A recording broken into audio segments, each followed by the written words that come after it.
শেখ হাসিনা দেশে ফেরাউনের রাজত্ব কায়েম করেছিল বলে মন্তব্য করেছেন বিএনপির সিনিয়র যুগ্ম মহাসচিব। গতকাল সন্ধ্যায় জেলা শিল্পকলা একাডেমি মিলনায়তনে শহীদ প্রেসিডেন্ট জিয়াউর রহমানের 89তম জন্মবার্ষিকী ও জিয়া স্মৃতি পাঠাগারের একযোগ পূর্তি উপলক্ষে আলোচনা সভায় তিনি মন্তব্য করেন। আইনশৃঙ্খলা বাহিনীকে সবার আগে সংস্কার করতে হবে বলেও মন্তব্য রুহুল কবির রিজভীর।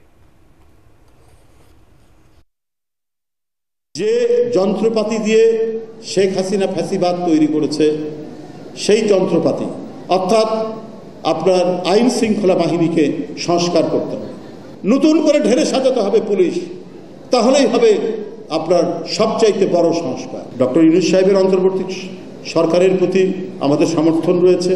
আপনারা সংস্কার করবেন করুন, কিন্তু এমন সংস্কার করুন যাতে আর কোনোদিন ফ্যাসিবাদের উত্থান না